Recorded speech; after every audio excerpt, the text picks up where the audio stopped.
understand, you guys, that the magic in this dish is real. Believe me, it is real. Now, you might be thinking it's super sweet. If you're a fan of peach cobbler, oh, this is gonna be right up your alley. Trust me. Bonafide goodness. This is definitely flavorful. I can tell you that for sure.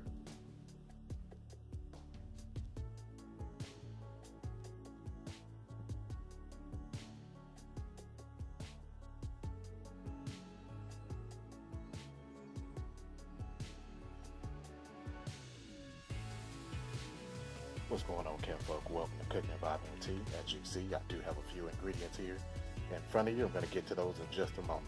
Before we get to that, if you would, take this time, like, comment, subscribe, and by all means, share this video. Sharing is caring. We all know this, right? Alright, so let's go ahead and get into it. So I got some ground cinnamon. I got some vanilla. I've got some challah bread. So today's creation for you guys, I'm going to be doing a stuffed peach cobbler French toast. Yes, yes, yes. So I'm going to give you a little sweet and savory today. I'm feeling inspired, so this one's for you guys. I appreciate you for rocking with me. If you're new to my channel, thank you so much for your support. If you're stumbling on my channel, I greatly appreciate any and all of you that do make the time to stop by my channel. Thank you so much. Greatly appreciate it. We'll go ahead and get into this. Go ahead and lock this down and make this happen. Alright, so the first step that we're going to do, we already have the 3 eggs incorporated. Next step is going to be the milk. Basically milk of your preference. This is mine's almond milk. So we're going to go ahead and add that at this moment. We've got 1 cup. Alright. Next ingredient we're going to add is going to be some cinnamon. So I'm going to add 1 tablespoon of cinnamon. Alright, so the final mix of this step is going to be vanilla. Alright. Pure vanilla. I'm going to do 1 teaspoon. So if I fill up the cap, that's going to consist of 1 teaspoon.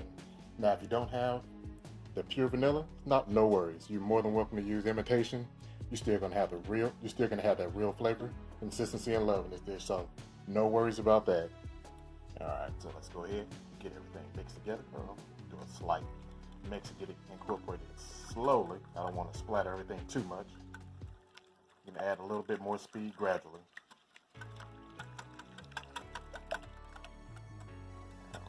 Here we go. Gotta turn it up a little bit more. Turn it up, turn it up, turn it up.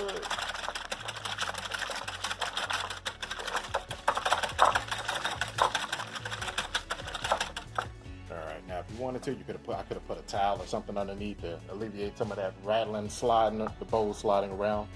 No worries. Alright, so we're done with that step. For the French toast, I've already incorporated 1 cup of milk. So in this case, I'm just gonna adjust. I'm gonna add another half. I like to ensure that I have more than enough rather than falling short. Alright, so 1 more incorporation. Go ahead and get this mixed in. Alright, so I'll be dipping each half of the challah bread. Once I actually get it sliced open, we'll do a light saturation on it, set it to the side, and we'll be ready to go ahead and get this party completely started. I am ready to work this magic for you guys. You know, as far as me being in the kitchen, what I want you to understand, it's all about putting love in your food. If you're not in a good mood, please don't go in the kitchen. It's not going to come out. I'm speaking from experience myself. Alright, so as promised, here's the challah bread. Alright, so what you want to do is you want to slice as close to the center as you can. It doesn't have to be perfect. I've already done a pre-slit right here just to get me started. And you don't have to be perfect. Just get a slice on it enough to where you can actually open it. Alright. I'm going in one more time. Alright, so I've got to spin around backwards. I'm just going to continue to splice right there. I kind of left a little bit more on the bottom base. And that's just because I'm going to have, for the stuffing, I'm going to have a lot more sitting on that. So I want to make sure that it can actually handle all that without oversaturating. Alright, so that's what we're looking for. The top, as you can see, I've got it sliced very close enough to the top. The bottom, I've left a nice little thickness right along the edge, as you can see right here. So I've left it kind of thick, and that's fine. I want to just kind of sit this in there and just let it soak. I don't really have to soak the top portion, but I'm going to do it anyway. Just a quick soak and a quick little sear on that.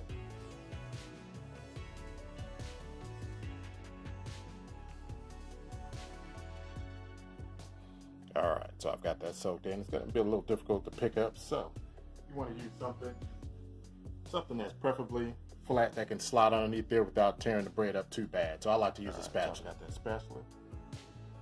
Now I'm able to lift it up. Got that soaked. Just let it sit right here. So it's going to break on me. I already know. Then that's fine. I just need to get it coated evenly just enough. We'll lift it back up and out. So I'm going to use this spatula the entire thing, the entire length. Here we go. It'll toughen up as we sear it in the pan. So no worries about that. If it falls apart, it falls apart. We're able to puzzle it back together. So no worries on that. All right. So we're just going to do a quick little rub around here. All right. Once I do this, I'm going to close it. It heats up much faster. This thing can heat up to 500 degrees when it's closed completely. So like I stated, it's going to heat up very, very fast. All right, ready to rock and roll. Should be fired up nice and good. Yes. All right, so I'm going to grab the bottom portion, which is the thickest, and we should sear it cooking. There we go. This isn't going to take it long at all. All right, so I'm going to add a little bit of push down pressure here. That's just to make sure that all the edges are flat on the surface, making contact with an even sear all the way across the surface of the bread. So,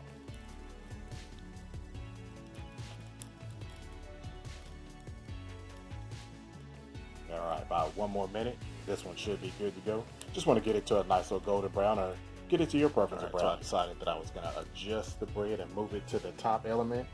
This element for me, it actually burns a little bit hotter, which is what I want. I want to actually get a nice little toast and sear on this bread. So, see the difference?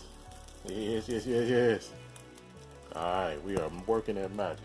That's what's good. That's what's up. That's what's up. Okay, so this is the top portion.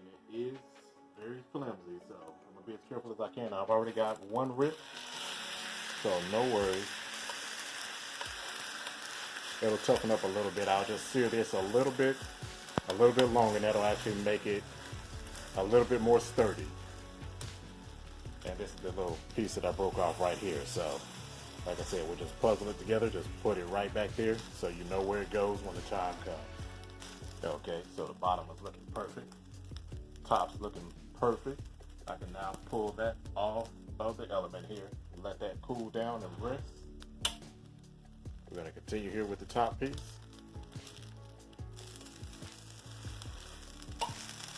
I'm going to add just a light pressure, push down pressure. Make sure again we get this to contact evenly distributed on the surface so that everything browns evenly all the way across. Everything is coming along perfectly. It's coming along very well.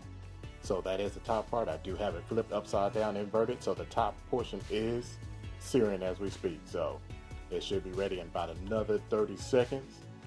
We'll go ahead and take this off, put it to the side, and let it cool with the other, and begin to go ahead and start working on the filling. The egg wash has been seared into both the top and bottom portion of the Challah bread.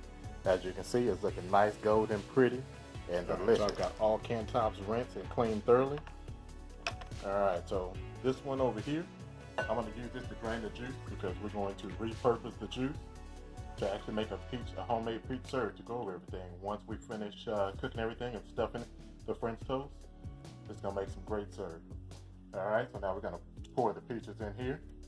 We're just going to continue this process. Right, so next up, we're going to go ahead and melt 1 stick of salted butter. And then while this is melting, we're going to go ahead and move on over to the peach cobbler mix. Go ahead and get that stirred up and mixed well to incorporate here very shortly. All right, so we're going to incorporate 1 teaspoon of vanilla. Whatever you have, imitation or pure, doesn't matter. You're still going to get that same consistency and real love. So don't believe the hype. All right, next thing I'm going to add white sugar. So you're going to add white sugar of your preference. And I'm going to add 1/2 cup. Okay, so next we're gonna add brown sugar. Use brown sugar of your preference, so it does not have to be exactly the items that I use. Just use what you have readily available. Now I'm gonna add to this I'm gonna add a half a cup. All right, so carrying on, I've got some ground cinnamon. I'm gonna add one tablespoon equivalent. I'm used to this, so I can do it by eye, so you can use your measuring spoon. All right, so that's perfect. All right, next thing we're gonna add some ground nutmeg. And again, use what you have. So this is gonna be 1 teaspoon. I'm used to doing it by sight and or measurement, so I'm good to go, but specifically I'll have everything in the description below. So if I'm moving a little fast, don't worry about it. It's all gonna be below, I promise. All right, so last but not least, we're gonna add some cornstarch because again, you're working with peach cobbler, so this is what's gonna give it, this is gonna be the thickening agent. All right, so now that we've got that in there, I'm gonna go ahead and start mixing everything well together. Now the peaches are still gonna have some juice, so you'll notice that everything is gonna mesh well together. Right, this is what gives the peach cobbler this nice little juiciness and great flavor that we all love so much. Doesn't just have to be for the holidays. Whenever you get the urge. Matter of fact, next time when you get a chance, check out my peach cobbler waffles. You'll see the magic I did for that. That's not a holiday, but hey, you make it yours and serve it up when you want. Put that love on that table in front of you, your family, and your friends. That's what it's about. All right, so everything is nicely incorporated. Right, so we got the 1 stick of salted butter melted. So now we're going to incorporate the peach mixture. All right, I'm going to use the spatula because I don't want this splatter. All right, so my heat, it is set to medium-high heat. And we want to do this for approximately 7 to 10 minutes. Bring it up to a nice boil. And that'll get everything nicely incorporated. You know, for me, cooking, it's a stress-free tool. I enjoy cooking for my family, for my friends, for you guys. So this is always a pleasure. So I have to apologize to you guys because when it comes to cooking, I'm just so used to just getting in the kitchen, handling my business, and working at magic. So I don't always think about talking. I'm all about the action. So I promise I'm going to get much better with that so we can get a little bit more interaction going. You guys can get to know me on a little deeper level, you know, as far as in the kitchen element. So I appreciate y'all for rocking with me. And again, anyone and everyone that comes over to Cooking and Vib'n with T, all are welcome. And we're all one big family. So we're going to keep these great recipes coming to you guys and keep making you guys proud. Flavor, more flavor. Season, more season. That's what we're about.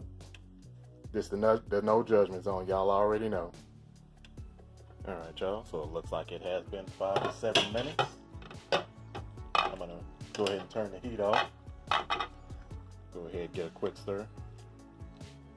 And that's what you want. All right, so what I decided to do was remove the cover and completely allow it to cool off. So instead of 15 minutes, I did allow it 20 to 25 minutes. And as you can see, it's got that nice consistency. That's what I wanted it to do. And it is actually still lukewarm, but that's the consistency that I was going for. We're almost at that finish line, everybody. All right, so I'm going to be using a generic cream cheese. It really doesn't matter. I'm going to still put the same love and flavor up in it. So here we go. What you're going to use, I'm going to use 2 of them. So I'll let them sit out, become room temperature, in about 30 minutes or so. All right, so that's number 1. Number 2, here we go. All right, use the ear. I was trying to get it where I can scoop it from behind. There we go. All right, next. I'm going to be using some confectioner sugar. So you can use confectioner sugar of your choice. And I'm going to use about half a cup worth. That ought to be perfect. Then we're just going to mix this around. I'm going to add a little bit of that peach reserve from earlier, the peach juice. And that's going to be the moistness that we need for this. So here's the reserved peach juice that I did leave. I'm going to add probably about a half a cup we'll start with that, and then we'll mix that around. So we're almost there. We still have some moderate clumps in here, but I'll go ahead and put it back in there. This time I might put it in here for 30 to 40 seconds. But we are, for the most part, all right. So this came out the way I wanted, the way I needed. And basically I wanted to melt it down just slightly or so, just so that I can incorporate the peach juice. So what I'm going to do is I need it to be thickened back up. So I'm going to put it back in the fridge. All right, y'all. So we've got the cream cheese. We've got it chilled. All right. Chilled and set just enough. Now what I'm going to do, this is going to be the stuffing for the French toast. So I'm going to add this aspect of peach preserve. For me, you use what you need. It does not have to be sugar free. This is totally my preference. Alright. Excuse the ruckus in the background. So what we're going to do, I'm going to go ahead and use all of this. So I'm going to use the entire jar. Alright, so go ahead and get the rest of this out. Yeah, I can see where we're going with this. Sorry if my hand is blocking the shot. Just temporary. Let me get all the goodness out. Alright.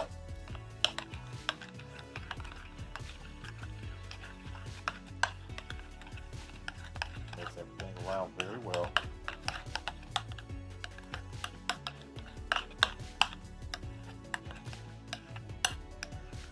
Alright, so this is going to be the bottom base spread of the French toast bread. So get ready to go ahead and start the assembly and build up. Alright, thank y'all for your patience with this. So now, I'm going to go ahead and start the assembly. Pour over. Just going to do it smooth out.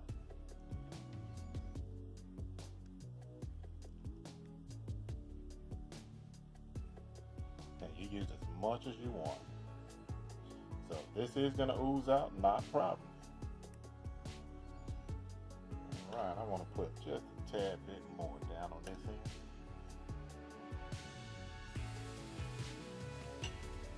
end. Well, I don't know about y'all.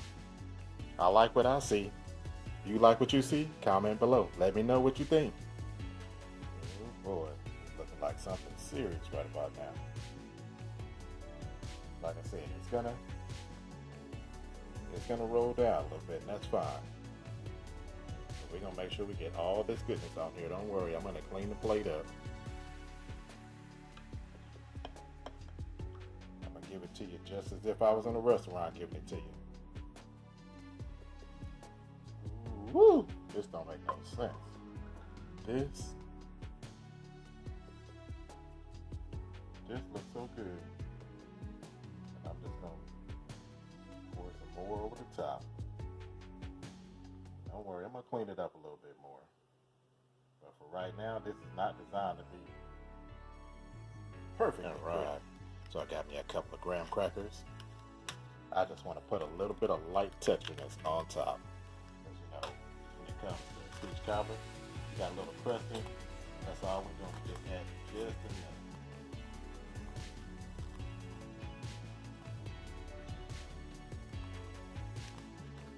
Just crumble. Just on the top, fall where they fall. That's perfect right there. Okay, so for this part, you guys are more than welcome to actually buy a store-bought Cool Whip. In my case, I'm gonna make my own using heavy whipping cream. So this is gonna be a peach flavor Cool Whip, if you will. There you go. There's the peach syrup. 0 sugar, 0 calories, skinny girl. 3 tablespoons.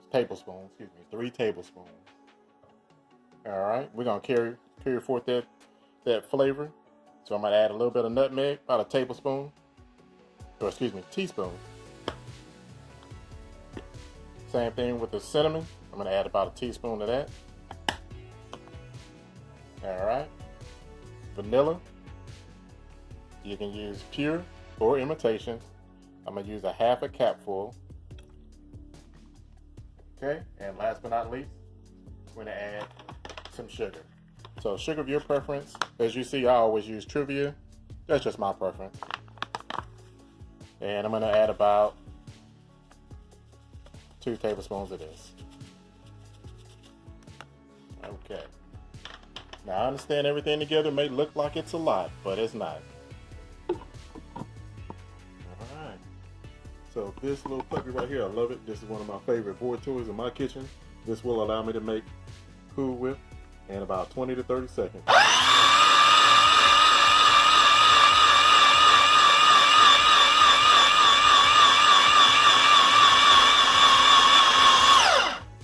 Done. What y'all know about that? Done. Alright. Here we go. Cool Whip. And the longer you do it, the thicker it'll be. So actually, you know what? I might just make it a little thicker. Why not? I decided to do it for an additional 15 seconds. I made it even thicker, almost similar to an ice cream scoop.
That's true goodness.